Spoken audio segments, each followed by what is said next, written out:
So yeah, thanks everyone, and very excited for the invitation to talk about this subject, which is close to my heart. So yeah, the need for hyperhumanism in the age of AI. What is hyperhumanism? We know AI isn't actually AI. It's just machine learning. There is no sentience. All the fear and the hyperbole is just that at the moment. So yeah, what is hyperhumanism? That's really a big part of my research, and it's a lot to do with the subconscious. Right, we're only really accessing a very limited data set in terms of our our conscious awareness, and in comparison, our unconscious or subconscious doesn't have such a limited bandwidth.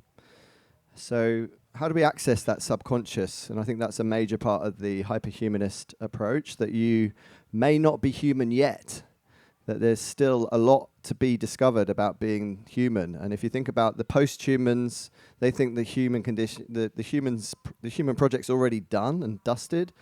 Then you've got the transhumanists that think that we're automatically going to sort of merge with the cyborgs and become cyborgs, rather.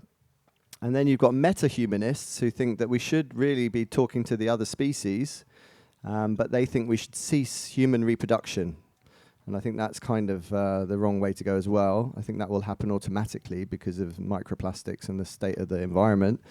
And then obviously the problems really started with the humanists. The humanists put us at the top of the food chain, kind of arrogantly.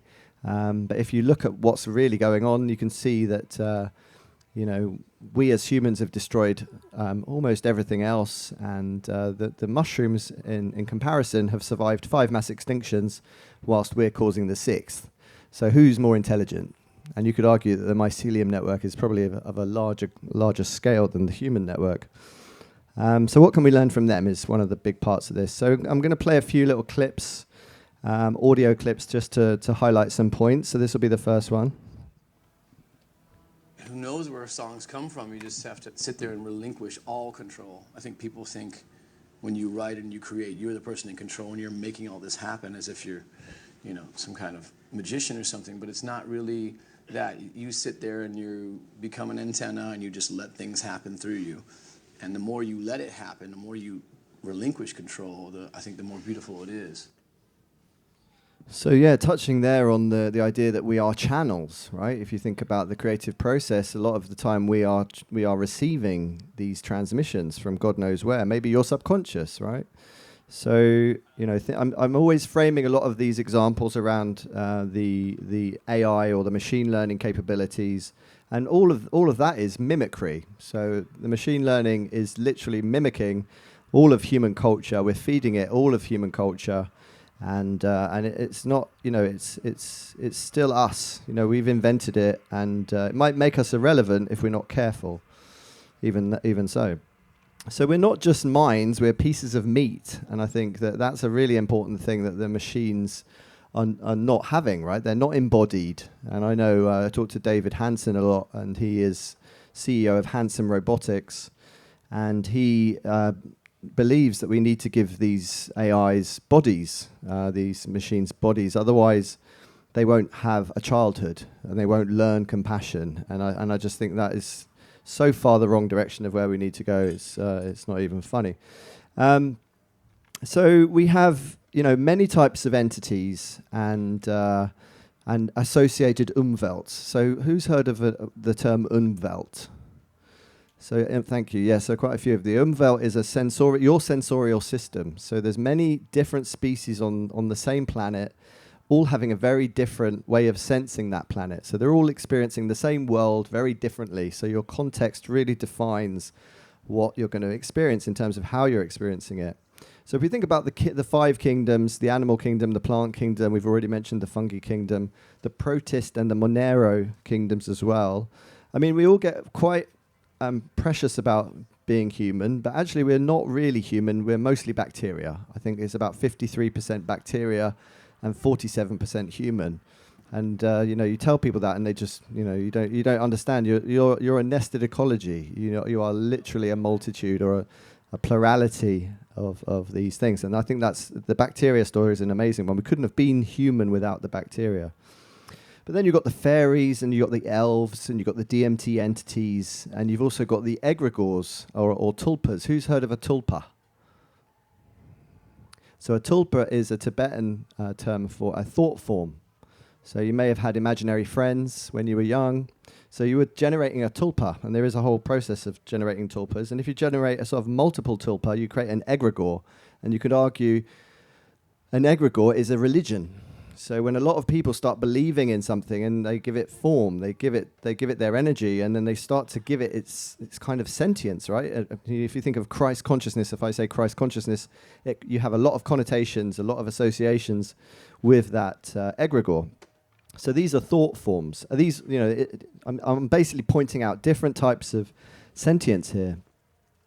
So in terms of hyperhumanism, I think a great quote here, we need to think about a new form of human becoming, which has a deeper interpretation on the potentialities of the future than transhumanism, where we just imagine AI or machine learning is taking over from human becoming. And I think the big problem with machine learning is that we're sort of rubbing our hands in glee thinking we can just outsource everything to the machine. And I'm like, I tell my students, you're paying a lot of money to come here. Don't just outsource all of your essays or all of your coursework, which you can do now, obviously, but then you learn nothing.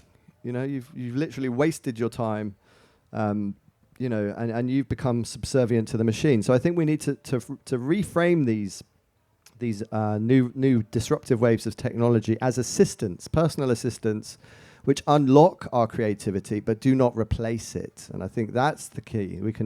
We need to have frameworks of use around these things so that we understand what these things can do to support us, but not replace us. And you can see, like, the metaverse. I don't know how many of you have spent any time in this supposed parallel other world that Zuckerberg ruined for most of us. But, there's lots of people spending a lot of money investing time as well on their virtual avatars in these environments, and spending very little time on themselves, really not just them. I don't know if you saw Ready Player One, but that idea that, we go into the virtual space because we can be any gender, we can be any age, and we're not limited by our human experience. But I think our human experience is the jackpot. Being human is an incredible window of opportunity. We are the envy of the cosmos, where you are able to manifest reality. And I think when we're in spirit, you're not manifesting reality, and that's why you get possessed, because those things want to come in and they want to have a human experience, and they may be being quite rude. But let's keep in mind, hyperhumanism is about that point that we're only here for 1,000 months. That's 83 years. How many parties is 1,000 months? It's not that many parties. So let's not try and outsource our time on Earth by living in the metaverse or living in Netflix or living in DMT space either. I mean, I think definitely go there, bring stuff back, integrate it like you do when you travel. Don't think these things are homes that you want to stay in. They're doorways.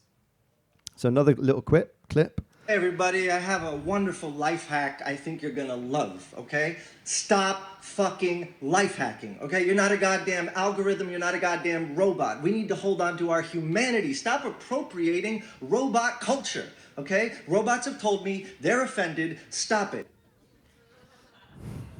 So that is Alex Ebert, the bad guru. I highly recommend checking him out.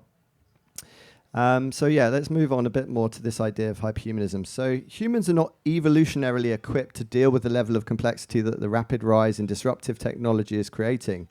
Design or be designed is the new mantra. So how do we use powerful tools like machine learning and AI to help us become more human? This is the basis of hyperhumanism. How can AI or machine learning contribute to a holistic understanding of what it is to be human within all of life? So some of the most exciting projects that I'm seeing with machine learning is the ability to unlock other species' languages. And whether that's dolphin language, sperm whales, we're seeing plant signaling being unlocked. There's so many ways now that machine learning is helping in that understanding of the other. And maybe we will understand ourselves once we get a good understanding or a good communication going with these other species. And, fungi language as well is now being uncovered. So we'll talk a little bit more about that later on in the talk. So hyper means we may not even be human yet. I think that we're just scratching the surface of our abilities. We talk about having 5 senses, but we've got more like 50. And how many of you are really enjoying those 50 senses, or even exercising them, or even know what they are? And I think even something like the north sense, we know that birds have this north sense. And what's our sense of space like? What's our sense of direction? The indigenous, they don't say, hello, how are you? They say, where are you coming from and where are you going? So it's all about your direction, your movement through space, your embodied movement. And having lost the north sense, maybe we never had it, but maybe we lost it and we atrophied it because we started making maps, or we started using obviously we all know what happens when we get onto GPS. You become an invalid, understanding where you are. So we may not be human yet, and we must therefore seek to include the perspective of all species to really define what it means to be human. AI is just a codified representation of human prejudice. Therefore, in order to really train the AI to maximize towards the appreciation, understanding, and betterment of life, we need to feed the algorithm with the most appropriate version of humanity. As I'm trying to talk about that version of humanity may not exist yet, and is not found in humanism, post-humanism, transhumanism, or metahumanism. So in this talk, I'm going to explore these kind of ways we can learn from these biological systems and other umwelts to really maximize our experience here. So hyperhumanism examines how technology can help us to transform the human condition. Transhumanism, however, requires us to become dependent on technology, which subverts the ability to develop the skills for ourselves. And we are a species of convenience. We love to, have things done for us. One-button solutions: get me a girlfriend, get me a job, get me a hotel, get me a holiday. And we think that's how reality is, but it's just this terrible metaphor that sort of creates this false sense of what reality actually is. And how will we get on if there's a solar flare? What happens then? Can you imagine the absolute chaos of us all running around like headless chickens? So that's the key point, that the transhumanist approach is about outsourcing. It's the Neuralink. It's like, let's plug directly into the internet and see how we get on. And I don't know if you know Grimes' latest song, I Want to Become Software. I don't know whether she's trolling us or whether she's still just in love with Elon and is trying to win him back with her terrible decisions. So yeah, in contrast, hyperhumanism uses technology as a catalyst for developing our own innate human abilities, and there's plenty of them. So I'm really trying to map out all these different techniques and technologies that enable a hyperhumanist approach, and we can practice one now. So if you want to just do some peripheral vision exercise, all you do is defocus, stop looking at me, and just let your whole field of view become the picture. So you're just defocusing, and you're looking at your whole 180 degrees as an image. And it's actually quite hard to do a lot of the time because we're staring at these small bits of real estate which really lock in our vision. But you might notice as you're doing it that you start to calm down. So you're calming down your whole physiology just with this simple exercise. Athletes do it before a big race. I do it before a big talk. It's an amazing, within a minute or so of doing it, you'll really notice a change in your physiology. Then you've got things like dream incubation, all the different types of dream yoga. I mean, I'm really fascinated by people that can have these reliable lucid dreams and then start practicing something like Qigong or Tai Chi. And what people talk about is that they start the practice, but then they float off the ground because they haven't designed the whole context. It's not enough just to focus on what you're doing. You have to build the world. So these are amazing skills to understand that it's not so much, the future's not so much about content engineering, it's about changing your context, changing the way you sense the world, and then everything else changes. Then you've got techniques like psychogeography. How many of you notice that you don't want to walk on one side of the street than the other side of the street, and you can't explain it? It's just that there's some weird feeling on that side, so you just stick to your instincts. That's psychogeography. It's understanding these sacred spaces. Then you've got astral bathing, this idea of, ancient technique of looking at the stars when you've got the meteor showers, being there at I think there's 4 or 5 places in the UK where you can do astral bathing. I actually organised an event of astral bathing, and as we were introducing the 3-day retreat, there were literally falling stars behind us. It was perfect marketing. And then you've got things like the chi machine. Have you ever tried a chi machine? So this is something you put your ankles in, and it sort of rocks you from side to side at different frequencies, and it kind of sways your whole body as if you're in a snake's body. And suddenly you can jump into having a snake body experience. Or Shakti mats. How many of you tried Shakti mats? Not enough of you. Shakti mats are the thing. If you've got back pain, which all of us have, just lie on a Shakti mat. Modern day bed of nails. Incredible. Again, if you're having a panic attack, or if you are like hyperventilating, whatever it is, these things will massively help you come back to your ground.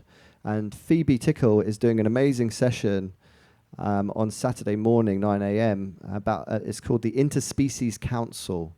So this is when she's really doing this Umwelt hacking idea, where you sort of dissolve into the ground, and you start to really understand the perspective of other species. So just a bit of a perception primer. We only experience 1% of the visual spectrum and 1% of the auditory spectrum. The rest of it is completely locked away from us as humans. So how do we really get into that? And obviously, if you're going to take certain psychedelics, or if you're going to do certain techniques like breath work, you can start to experience more of the world, more of the subconscious. Another quick quote: "Our perception determines which aspects of reality we see. Our brain focuses on survival and makes us see what it wants us to see." So your brain is still working on that very old operating system, and it's not always helpful. You may have survival down, but your brain's still working in that way. Our brain often therefore ignores whatever we may be interested in that represents no threat. There are many hidden aspects of reality, and that's what, again, hyperhumanism is all about. How do we access all of these other types of experience and ways of being, and not necessarily with substances? I think that we've got enough body technology to be able to get there ourselves, and creating frameworks around these practices is what I'm trying to do. So on top of all of that locking down, we've also got this lack of attention. We've got the attention wars going on, where we're involved with social medias that are hijacking our attention. So your attention is your consciousness. So be careful with it. And I've done a whole TEDx talk at Oxford University about this topic of being locked in, and it was during the pandemic. So we're locked in, even without the pandemic, in multiple ways in this stack. So initially within our perception, when you look in the mirror, you don't see yourself as you are. The mirror is flipping your image back to front. You can actually see how you actually look by getting 2 mirrors at 90 degrees, and it's called a true mirror. And then you see what you look like, what other people see you as, and you get cognitive dissonance. You're like, oh my God, but that's actually how you look. Same with your hearing, right? You don't hear yourself as you actually sound. Other people do. So you're already living in a virtual reality of some description. We're already locked in to our perception. And then our image media is all based on the Renaissance. It's all based around linear perspective. And that's how we've codified our cameras, our lenses. It's all around linear perspective. Unfortunately, we don't see in linear perspective. We see in curvilinear perspective. So again, we're creating these false realities in our media, which we do adjust to, but all of our media is fundamentally flawed as a result. And then obviously we know the problems with social media. We're locked into these dopamine hit traps. And then we're locked into our mobile phone screens, these real estates that rob us of our peripheral vision. The love of your life is walking past and you just never saw her. And then during the pandemic, and even for a lot of us now, we were locked into bodily move or lack of bodily movement. There's something called optic flow, that when you're moving through space, you can see things in your peripheral moving. You're moving through, and that's actually optic flow. It's essential for learning and memory and creativity. And I notice it when I'm constantly sitting. I imagine a lot of you, if you sit in front of a screen, you die. Your creativity is washed away. I think the connection between movement and cognition and creativity is is paramount and known. So you could say this represents a full spectrum lockdown. So I'm really interested in these techniques and technologies that help us dismantle this stack. And Nietzsche has got an interesting quote on this. So what does man actually know about himself? Is he indeed ever able to perceive himself completely, as if laid out in a lighted display case? Does nature not conceal most things from him, even concerning his own body, in order to confine and lock him within a proud, deceptive consciousness, aloof from the coils of the bowels, the rapid flow of the bloodstream, and the intricate quivering of the fibers? Nature threw away the key. So we're already seeing the effects of some of this stuff. I mean, there's like a 30% increase in nose jobs because suddenly you're looking at your phone and you've got it at a certain angle and you think your nose is bigger than it is, so you think you've got to go and get a nose job. And, you know, this is just mad. So as I mentioned, we've got all these other senses. How do we awaken them? And there's many different techniques. A lot of you may meditate. There's like 1,000 different types of meditation. I did the Finders course where they took that 1,000 different types and they chose 28 different varieties. You do a different type every 3 days. And it's a stack. So they've put it into a certain stack, but you choose the ones that work for you. And it's an incredible way of just understanding that just through meditation you can go really far. But if you combine it with darkness, darkness retreats. How many of you have gone into darkness for 5 days? Because, that will increase your endogenous DMT rapidly. You'll start tripping just on your own supply. And then you've got many different types of dance. You've got the 5 rhythms, guys. And I mean, I'm not a particular fan of the music, but the 5 rhythms, the leagues, there's many different ways of movement. Then you've got fasting, and all these are different technologies that you can have at the base layer of your techniques. And then a recent article about a professor who spent 75 days submerged at 30 foot, and he said he'd lost 10 years of his he'd gained 10 years of life by being underwater. And you've got hyperbaric oxygen chambers that enable you to achieve that without actually being underwater. So another little quote. The most sophisticated pharmacy in the universe is in your brain. It's called the hypothalamus, and it produces chemicals on demand, consistent with the way you think, feel and perceive. So if you feel brave, you'll produce a chemical called interleukin-2, which is the most efficient chemical for fighting cancer worldwide. In fact, I checked today, a course of artificial interleukin-2 can cost between $6,000 to $8,000 per course. Your body produces it in the right quantities to go to the right place at the right time. So yeah, you are a lab. You're a living lab, and there's so many different ways of changing your body chemistry, and you've got all these different psychotechnologies. So Jamie Wheal talks about hedonic engineering. He's trying to achieve 5-MeO DMT states just with these stacks of respiration, embodiment, music, sex, etc. And I think it's absolutely true. We can program consciousness, but for what purpose? Why are we doing it? What is the goal? What are we trying to achieve? And same with neuroplasticity. I've done 6 years of DMT research as a participant at Imperial College London. I've been very blessed to have multiple different ways of going through the DMT realm, including DMT extended, where you can basically be kept inside the realm potentially indefinitely. I would not recommend that. But then we know that neuroplasticity is as a result. 5-MeO DMT especially it creates neuroplasticity. But neuroplasticity for what? What are you going to use it for? I think this is the kind of questions I ask myself a lot. One of my friends, Jack Aloka, and another friend, Chloe, here, have just done vision quests. How many of you have done a vision quest? So Tom there, it's the only one it seems. So vision quests, good to see. So yeah, this idea of going for 4 days without food and water, sometimes longer, sometimes shorter, being in some place that's where there's no humans or humans are far away, and that idea of having this time where it's like a bit like a Vipassana. You don't have access to any media, you can't write anything down. You're just there with your thoughts and with all the insects eating you. And it's extreme deprivation. But what happened to Jack is that he said when he was in that container, he became very modular in his thinking because you can't write anything down. I would go mad. When I'm doing yoga, I have to have a notepad, and my yoga teacher's like, stop writing, he's really angry. And I'm like, I'm getting all the insights, they're coming. And it would be even worse in that kind of state for me. But he said he had to create these memory palaces in real time in order to cope with all the thoughts and put them into places that he could actually retrieve them when he came back.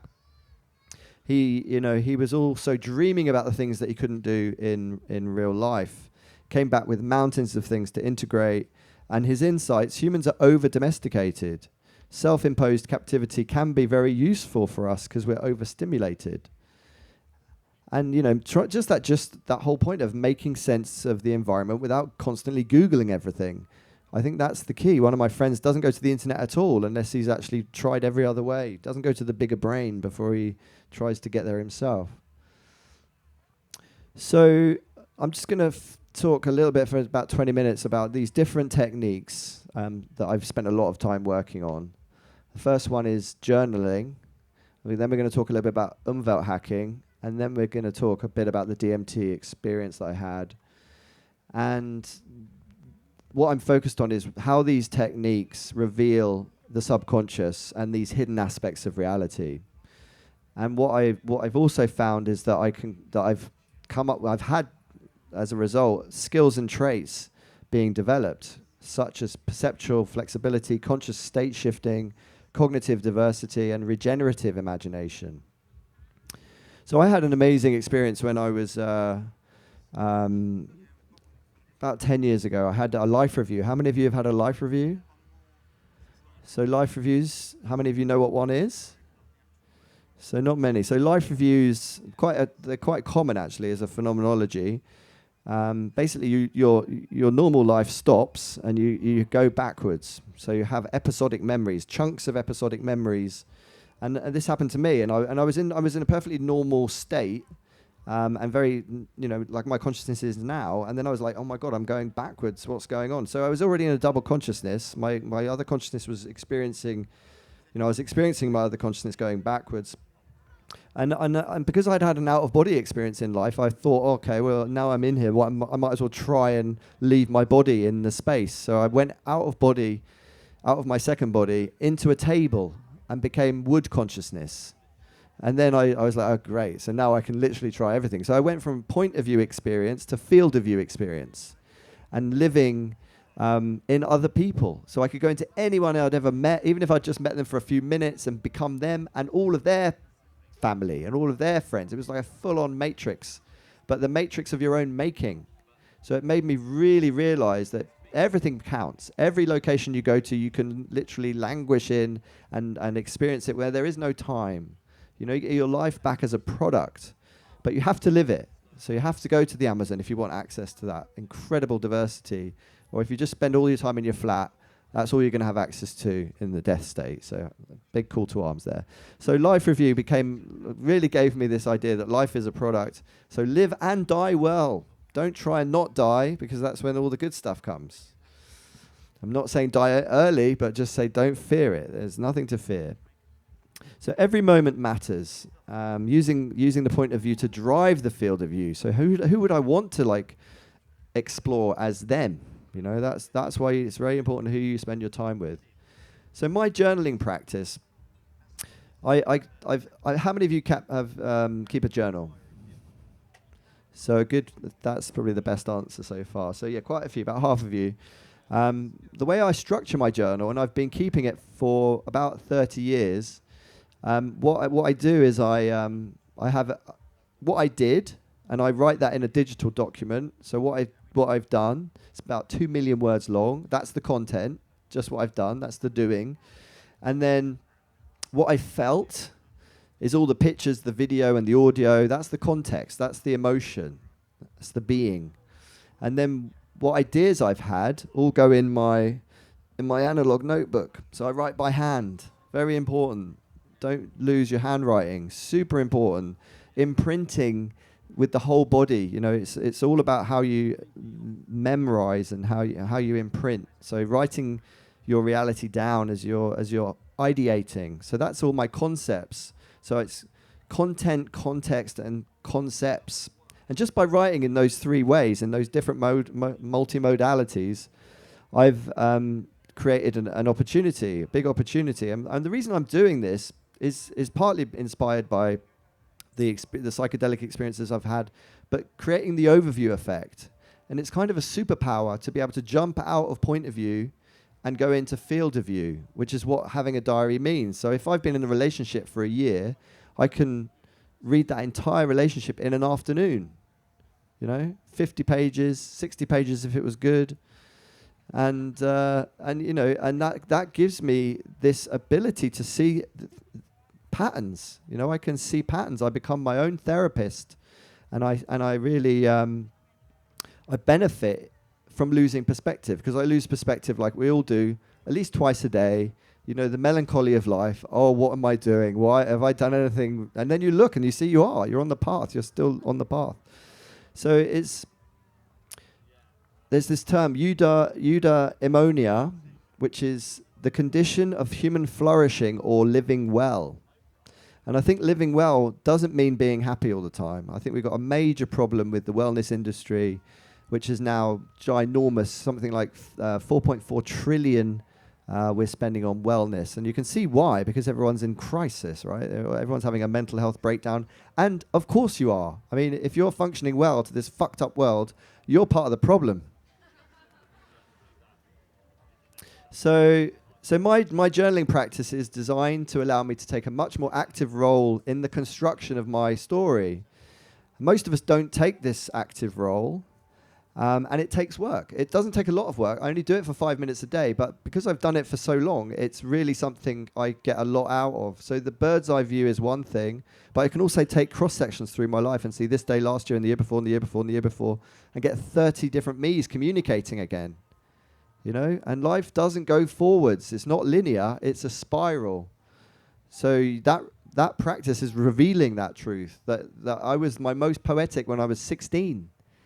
Why is that? I hadn't had any life experience, but I'm like, what is that about? So you have different abilities at different times in your life, and this process allows you to get back into that mindset. And I'm using this diary in a way that I could never use my own memory in this way.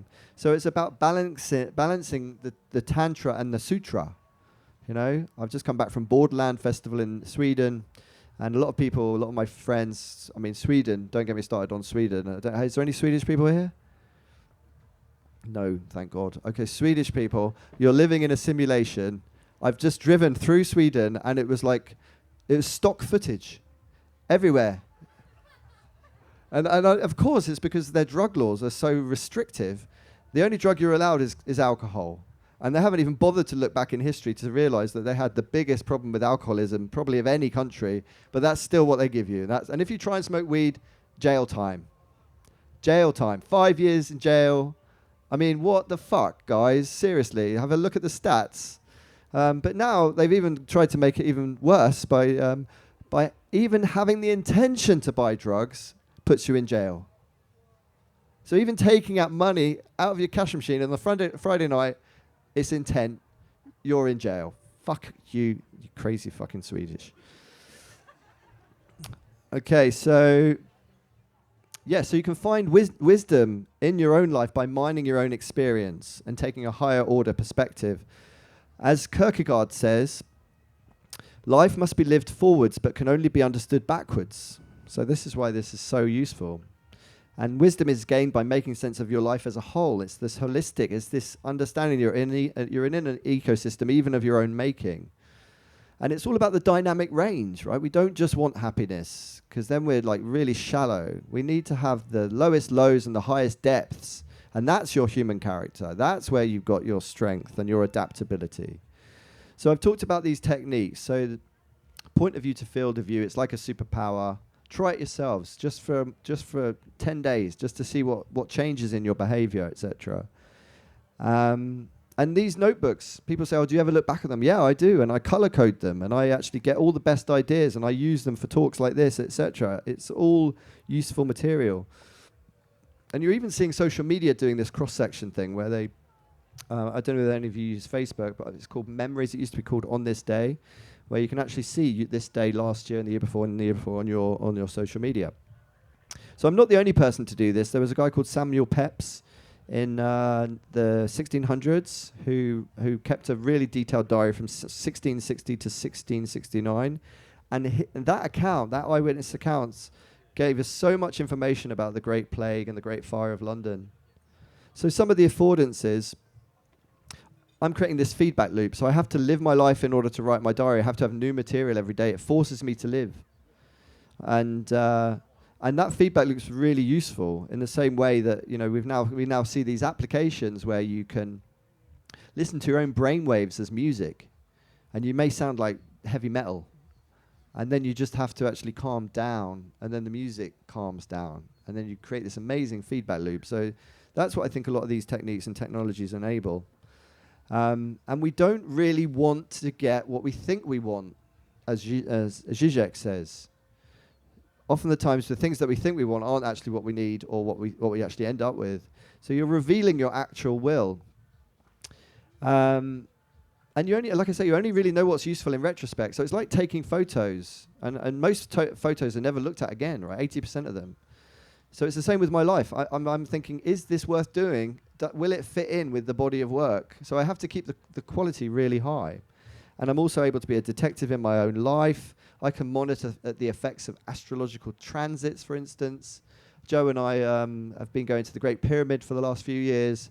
And depending on the days that we actually go, I can feel the difference in the psychogeography because of the transits. A lot of people don't believe in the astrological stuff.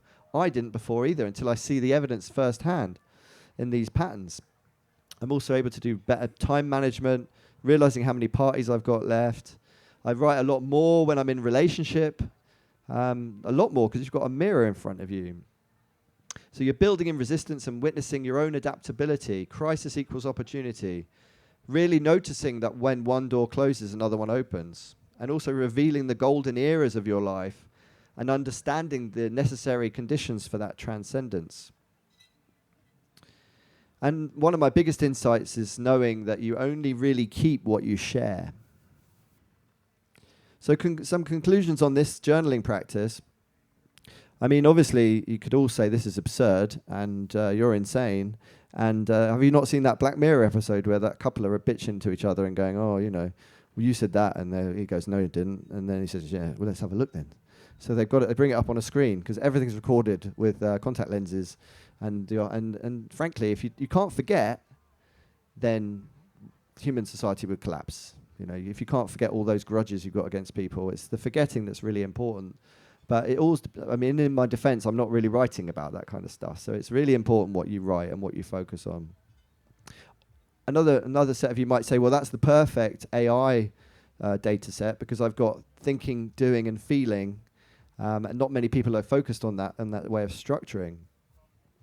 But I'm not going to do that. I'm not going to build an AI version of myself because I had a horrific lucid dream where I'll tell you more about it in person because it's quite detailed. But basically, I was having this lucid dream and it was like a DMT trip. It was the whole world was everything was emitting light, and I was in a hotel, and I was being cut up by groups of people, not just like individuals, but I was being dismembered by groups of people.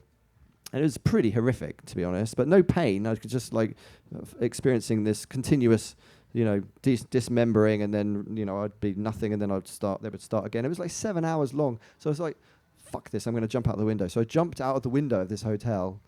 And it was like I've jumped out of windows all my life because thank God, I'm dying. I'm going to die. And I came to the ground.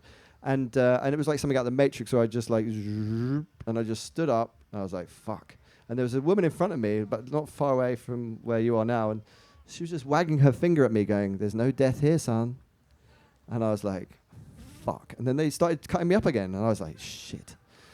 And But a long story short, 3 days later, I went to a tech thing, and the woman that answered the door was this woman from my dream. And I was like, I had to say that horrible line. I was like, I've known you from my dreams. Like, thank fuck I've met you, because I need some closure on this. And what was actually the insight was Chris Timmerman from Imperial said to me, "Oh, Carl, isn't this about your journaling practice?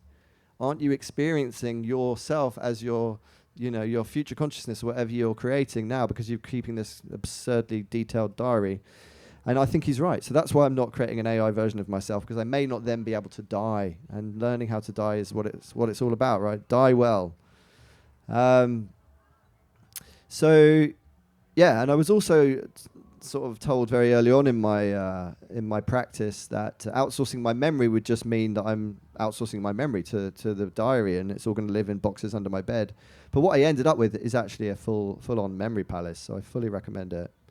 So just one other idea was this idea of creating a parallel consciousness. So I've got all that 35 different data sets of different years of myself, so I could create a virtual environment and have like the 15-year-old me chatting to the 35-year-old me and just bumping into each other in that virtual space, which might be a nice way of doing it. So I think this does reflect a form of hyperhumanism. The journaling as a sandpit for applying different philosophical methodologies or different lifestyles, practicing different ways of being.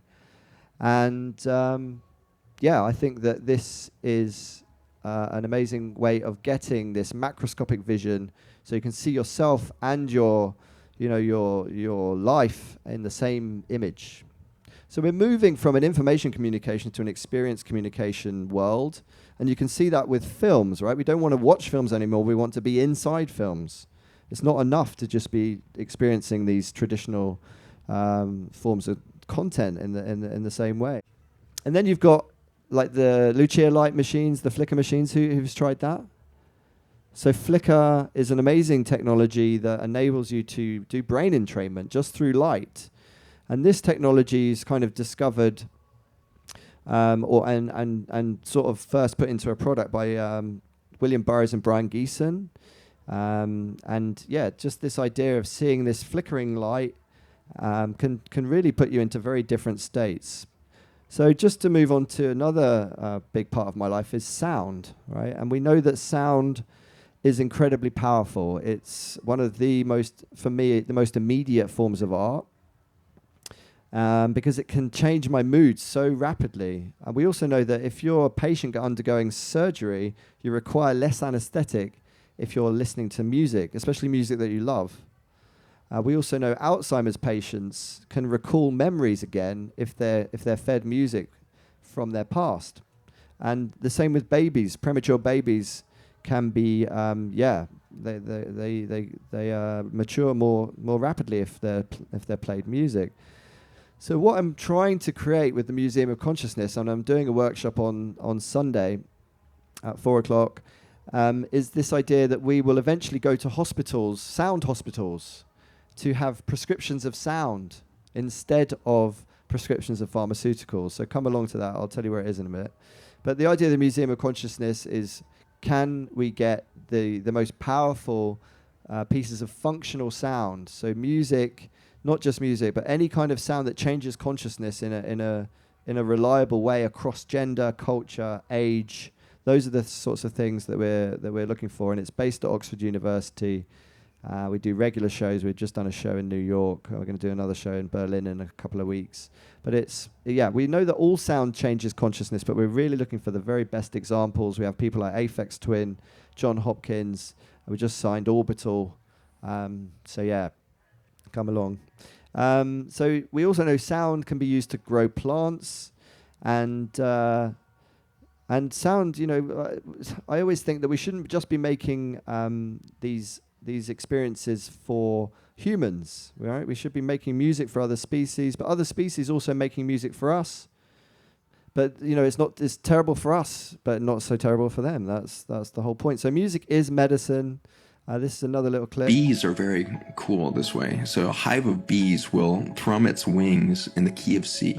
And when you put somebody with PTSD, post-traumatic stress disorder, in the presence of a beehive, that C retunes their cognitive dissonance of post-traumatic stress, and over the course of a few months, that PTSD can go away simply by being in the resonant frequency of the key of C from bees. This is the next step of medicine, when we start to realize we are actually biophysics. We are physics before we are biology, which is to say we are energy before we are a cell. So yeah, being in the presence of the sound of bees as a way of getting over our own trauma. That's Zach Bush speaking on that. So I'm just going to play this little clip. So this is a piece by Pascal Savy. This piece was designed for DMT. So a lot of people had experienced this sound when they were going into DMT realm at Imperial College. And now, because a lot of you wouldn't have heard it in that context or been imprinted on you, but this makes me start tripping on DMT, like just endogenously, because I've heard it so many times. And I'm really fascinated by the power of imprinting. And I actually utilize that same technique. I do 5-MeO facilitations for about 12 years. And I'll play singing bowls as people are coming back from their trips, because we know that there's a lot of reactivations with 5. But if you can kind of curate that reactivation and you can use something like a singing bowl, then people will inevitably get that 5-MeO experience, or a certain part of that 5-MeO experience, just through having that singing bowl whilst in a sober state. How many of you have tried DIPT? DIPT is a incredible dissociative that only affects your auditory system. So yeah, amazing one to come and try it at a festival. So another little clip. There's a psychological phenomenon called the Tetris effect, which says that the thing that you look at last thing at night imprints on your subconscious more strongly than anything else during the day. So when we go from being asleep to waking up, or being awake to falling asleep, they're called the hypnopompic and hypnagogic stages. And they are stages where our subconscious is very susceptible to suggestion. And so I keep my physical action board next to my bed so that I see it first thing in the morning and last thing at night. So has anyone noticed that they get ideas first thing in the morning, or if they have a problem and they go to sleep on it, that they actually get some results? Edison, he used to have like ball bearings in his hand and a saucepan underneath. And he would, when he was drifting off, the balls would be released into the saucepan and wake him up. And then he would have these ideas. So reminiscence therapy is actually a real thing that's being used. I'm actually working now with an app that's ironically called Carl.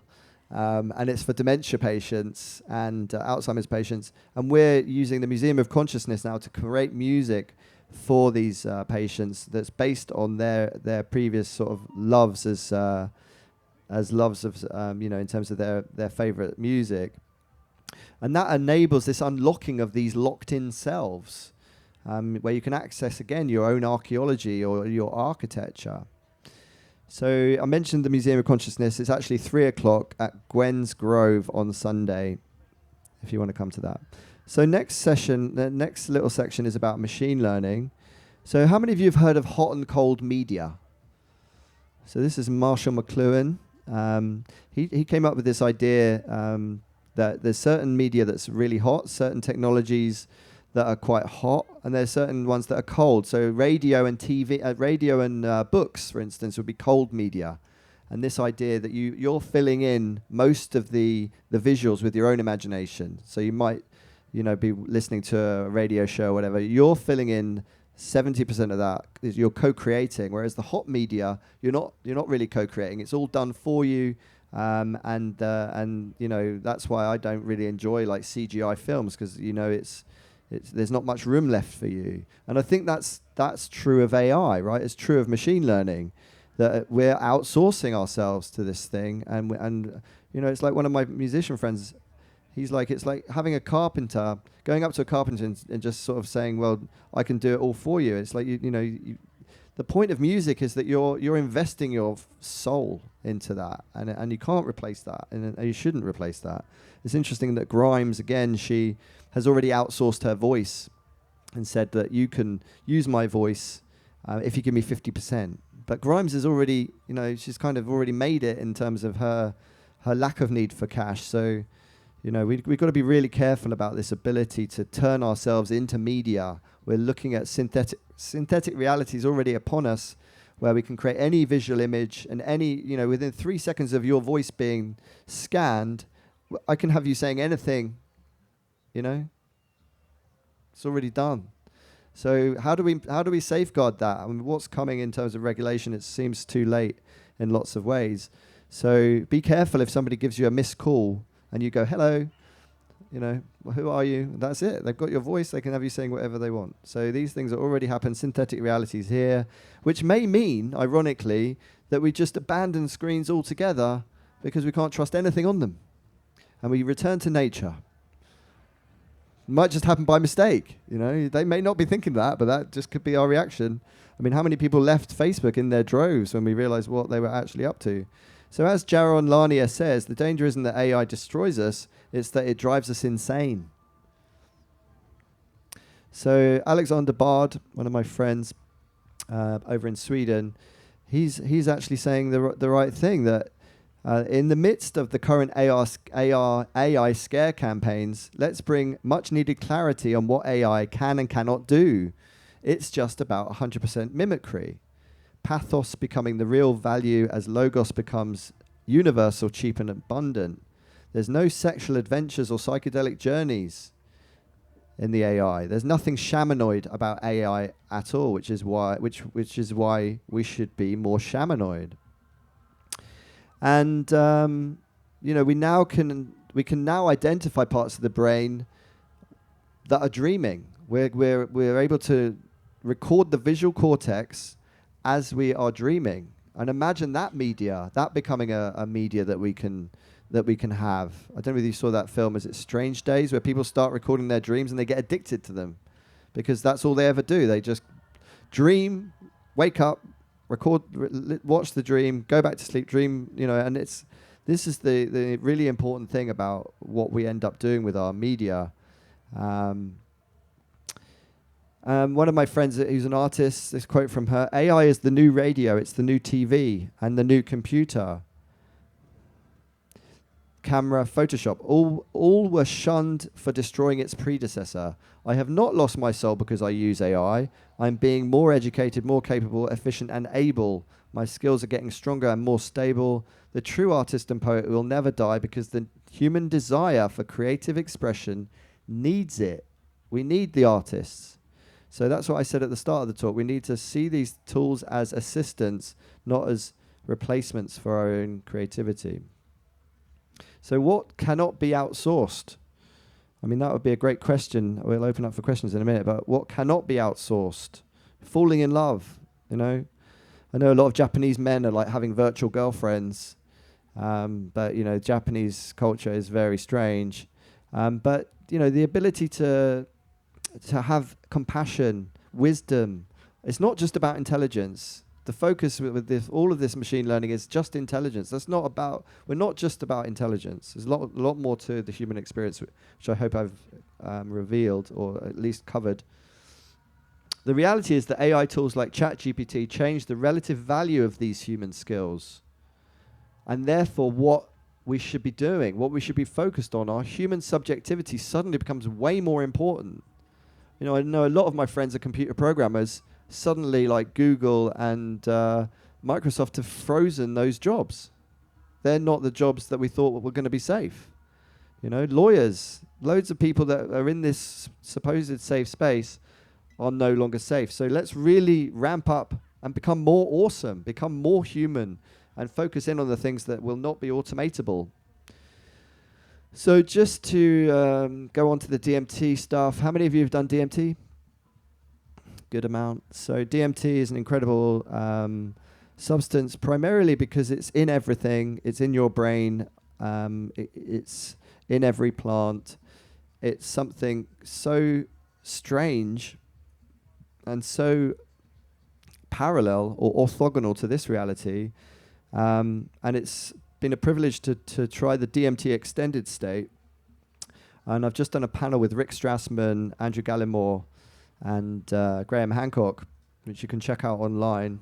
New Nautics, which is a 3-hour deep dive into what we experienced as participants. 4 of us as participants were feeding back for the first time 2 years after the study finished. So it's already 2 years old. It took them a long time to publish. But that 3-hour conversation was amazing, because suddenly we were all having these new abilities like precognition, telepathy. We were experiencing these things and as a group and having these new abilities. I experienced my brain chemistry 6 months from the end of the study in the study, and I was like, what is this? But I was actually shown my future self, and I then understood it in retro, when I had the lived experience. But Andrew Gallimore, I think he spent too much time in Japan. I think that he wants to become a DMT entity, and he talks about dissolving the body and literally becoming alien, or like being kept inside these pods where you can have like waste management taken care of, and all the rest of it. And I just think it's so transhumanist, it's not even funny. Of course, a lot of people are now trying to do it because we've shown that it's possible, and we've shown that it's pretty safe. There's no tolerance to DMT, or there's a very small amount of tolerance, which is why this is potentially a new technology. You plug in and out of it, just like electricity. So I think we need to be really careful. And again, there's more talks on this online. But what we've also understood now, magnetoreceptors. So just using magnets to turn receptors on and off in the brain could mean that we don't even need DMT, that we could just do it with that technology. So in terms of the most amazing thing I think about DMT is that we experience, it's not very sunny now, but we experience in the third dimension light shining upon us. In the DMT realms, fifth dimension, you may say, just for convenience, DMT, Changa, ayahuasca, you seem to see light emitting from bodies, light bodies. We see the same thing in dreaming, and we know from the DMT study that it looks like you're dreaming when you're on DMT. So light bodies. When you do 5-MeO DMT, it's like you become light itself. So it seems that we're having different relations with light in these different dimensions. We are all of those things all the time, but we only really access them through these different medicines and techniques. What's super interesting is I've just come back from Paris at the Power conference, where the theme was natural intelligence versus artificial intelligence, and they had the Koji tribe from Colombia. Who's heard of the Koji? So amazing practice where they keep their chosen shaman in the dark for either 9 years or 18 years. So they never see the light before that time period. Imagine. And they're told about the world and told about how beautiful the world is, and they're not let out until the 9th year or the 18th year. And their levels of DMT, endogenous levels of DMT, because they're in the darkness, are through the roof. So DMT seems to allow us to explore the light, but we're seeing that actually the darkness is a place where you can produce DMT. So the last section, Umwelt hacking. A lobster's brain is located in its throat, its nervous system in its abdomen, its teeth in its stomach, and its kidneys in its head. It's also hearing using its legs, tasting with its feet. So this is what I mean. These are Umwelts, very different Umwelts to what we experience. Another little quote. You can barter with birds. If you start feeding a bird and you up the quality of the food that you give the bird will start bringing you back better and better gifts as an exchange for the food that you're giving it. Some videos over the last couple weeks of ravens where they'll be feeding them, and then eventually the ravens are going to bring them money. Yes, they'll bring you $20 bills. Like they know that you want. Like, where are they getting this from? No, but how are they that smart? Think about it. Like everyone thinks they're stupid, but they know what humans want. And if you feed them stuff that they want, they will try to bring you back something in return. They'll find a $20 bill on the street. They'll bring it back to you because like they've got an exchange going on with you. So collaborating with the birds, we shouldn't be sort of limiting ourselves to humans. I think there's other. I don't know whether you saw that amazing experiment where they got a fish tank, and they put the fish tank on wheels, and then the movement of the fish allowed the fish to drive around. So breaking out of flatland for the fish and actually going into a whole other dimension. Is it cruel, or is it like, the best thing since sliced bread for the fish. So Merlin Sheldrake, another great friend, into being. What is it like to be a fungus? If you had no head, no heart, no center of operations, if you could taste with your whole body, if you could take a fragment of your toe or your hair and it would grow into a new you, and hundreds of these new versions could fuse together into some impossibly large togetherness. And when you wanted to get around, you would produce spores, these little condensed parts of you that could travel in the air. I mean, just insane. So what's it like to see with compound eyes? We imagine how it feels to be a character. Why can't we imagine how it is to be the land? You know, that's what I'm really working on with this project Umwelthacking, where we can adopt these different wearables and become forest, become octopus, become mycelium. At the moment, an artist is recording the underground sounds generated by Pando, a huge group of aspens in Utah, considered to be a single organism. We also know the Earth pulses every 26 seconds, but seismologists don't understand why. So it's almost like we're living in this fractal universe where we're the cells in a much larger body, in the body of the Earth, which also has a heartbeat. Another little clip. I got curious, why do the birds start chirping an hour before sunrise? He found out the chirping of the birds is a frequency that helps open up the plant cell stomata on the bottom of the leaf, and it lets the plant start breathing in the morning. It helps us the alarm clock and wakes the plant up. He found out that frequency is found in music, classical music, quite a bit. So he started playing classical music to his cornfields. His neighbors thought, un poquito loco a la cabeza, he's a couple fries short of a Happy Meal, but until his corn grew 15 feet tall. And they said, what channel was that you're playing? So I think, let's involve more of our ecosystem in our needs, but also let's give more of ourselves to the world. There's this term, nature on the board. Anyone heard of it? So this is this idea of, lots of big corporations now say we must have nature on the board. But of course that just means another human voice that is appropriating nature or speaking, on nature's behalf. What I really want to see is nature speaking to us through these technologies and techniques. So I've spoken about the Earth Species Project. Check it out, earthspecies.org. It's this a way of, they're unlocking the languages of all these other species. But as my friend David Luke says, isn't this what the shamans have always been doing through extrasensory perception? And of course he's right, but not everyone can be a shaman. So what does it mean to imagine nature taking over the internet, or imagining nature influencing the technosphere? That's what I'm trying to bring to the party here. And who's heard of the Church of Silomethoxin? So the Church of Silomethoxin have caused quite a controversy. They claim that they've been feeding 5-MeO-DMT to mushrooms, and the mushrooms produced a new drug because they are also a lab. And it's not just like 5-MeO. I mean, there's other drugs being fed to mushrooms, and the mushrooms produce new drugs. So it's not just us that can be these labs.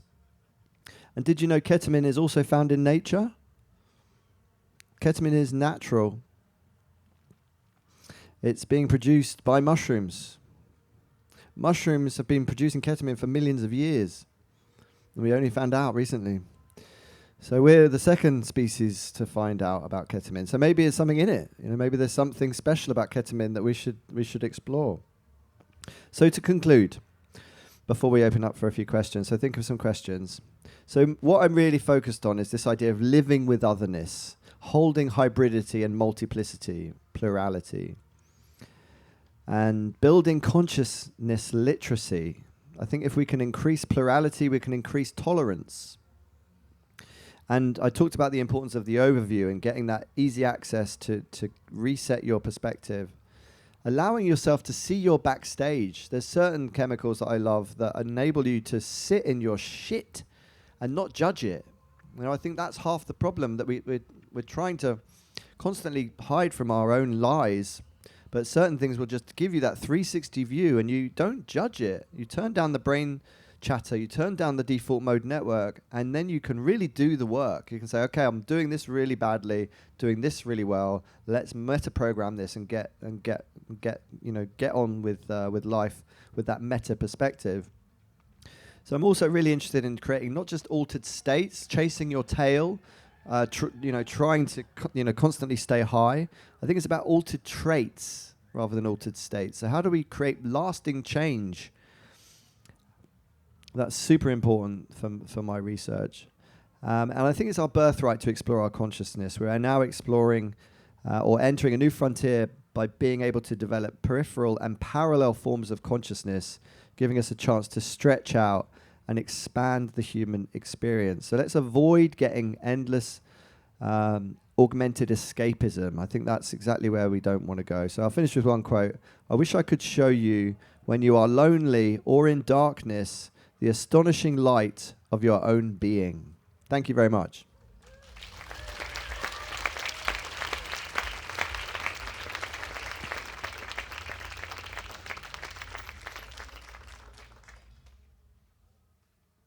So we've got some time for questions. If anyone's got a question, just stick your hand up. Any comments? I'd be very interested to hear anything you've got to tell me.